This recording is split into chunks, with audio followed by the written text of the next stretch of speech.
police. I support police all the time. It's a thankless job, I'll say that. But I would say, like, think about this, Joe. If you trained police better, right? I work at a lot of police academies. I've helped a lot of police academies. They don't fail people anymore. I show them what I do. I train them to do what I do. They have great success with it. I would say this in a police academy. Let's say it's 6 months long, whatever they do. I don't know. Probably about 4 months of that is paperwork, and then you get a little driving, you get a little shooting, and then you learn what? Yeah. But I'm going to tell you this, as a cop, you got the rest of your life to do that paperwork. Right. And when you're in training, right, as soon as you get your first arrest, your training officer is going to be like, don't write it that way, hold on, let me see your paperwork, like this. If police were trained better, and truly, uniformed officers are probably the only guys, stopping crime as it happens. If we train those guys better, why would we need SWAT teams? Welcome back, everybody. As many of you guys know, I'm a law enforcement trainer instructor. I train instruct military and law enforcement alike all over the country on various law enforcement disciplines to include constitutional law, case law, patrol tactics, investigations, etc. And I could not agree more with Mr. John McPhee, Delta Force operator, also known AKA as the Sheriff of Baghdad. Yes, he is kind of a big freaking deal. Anyway, I agree with a lot of what he's saying. And as somebody who does a lot of trainings for officers and military all over the country, I can tell you that I think that academies do what they can with the resources they got and with the instructors they have. Do I think it could be a lot better? I absolutely do. Unfortunately, at least I can tell you the narrative that I have seen in every state that I've trained in, every officer that I've talked to all over the place. I kind of get the same sentiment that, you go to academy because you have to. It's required by law.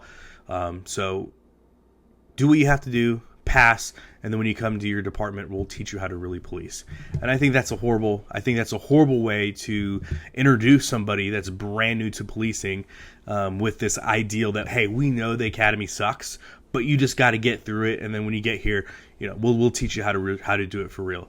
I think that's horrible because, number one, it's showing a ton of taxpayer waste. And two, it's showing that, hey, we know there's issues with the academies. We know they don't teach to the standard we want them to. But, oh, freaking well, we can't do anything about it anyway. So why don't you just hurry up and let's just get this process over with. They see it as more of a check in the box than they do something that's actually supposed to provide any kind of, multi-factor benefit, right? There is no benefit. It's a check in the box. So I think that's really disheartening. But, again, John McPhee has a great point that there's a lot of things that aren't being taught that he thinks that they should. And there's a lot of things that are being taught that he doesn't think that that should be taught. And so let's just talk about the paperwork aspect of it. I think that there's a lot of unnecessary paperwork in police work. There's no doubt. And a lot of this is just because agencies want to see certain checks in the box. Your DA might want to see certain checks in the box that, that aren't exactly applicable to what it is that you're trying to do. But this is it's a risk mitigation tool. So, hey, we need you to fill out all this paperwork. Oh, you're going to tow a car? Here's a tow form. Oh, you're going to talk to somebody? You have to use a voluntary statement. Oh, somebody's coming by. Have them sign this and do this. And it's like, well, why are we using all these forms as risk mitigation? Has nothing to do with actual good, beneficial police work as much as it is somebody thought this was a good idea at some point, so we haven't changed it in over 10 years, right? I mean, for example, I've seen tow forms that are so outdated and so ridiculous that they're really not even, they're not applicable. You really can't use them. But departments still use them because, hey, the chief 15 years ago came up with it. Nobody's thought to update it since. And so there we have it. And so this is something that I see all the time. And again, do I think there's a benefit to it? Is there a benefit to reducing risk and liability? Sure. But the most important question you should have to ask yourself is, do you know the why? Because if you have FTOs that are training people and they don't know the why, what's the point? If you don't know the freaking why are you training something? Why are you instructing on something when you don't even know the whys to why you're doing it? The second thing I would add, as far as academies go, I think there's a lot of things that they should add in there. In fact, I don't know why every police academy does not have a constitutional law block. It blows my mind. It blows my mind that we have officers here in the United States of America that have taken an oath to the Constitution. We've all taken an oath or affirmation to the Constitution, and they don't know what's in it. That's mind-boggling to me.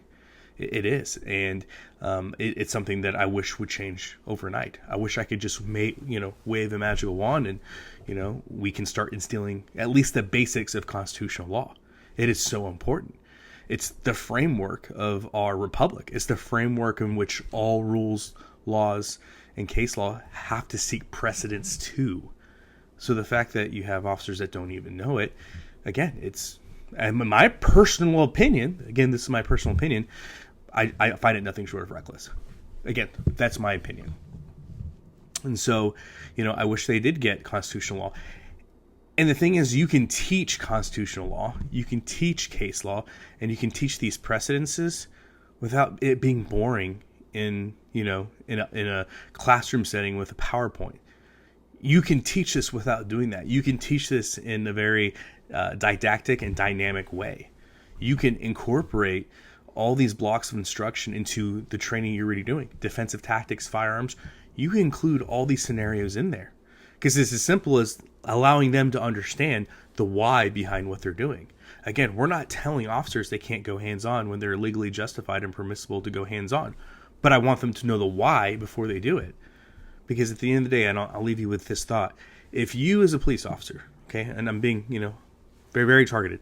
If you as a police officer cannot explain the why of what you're doing, even if you're doing something permissible, you are now stating that you are unable to lawfully explain why you're doing something, and now you're putting your hope in somebody else, whether that's a district attorney interpreting it for you, or heaven forbid you get in trouble and you have to hire a lawyer, whether that's covered by your FOP, your union, your city, whatever.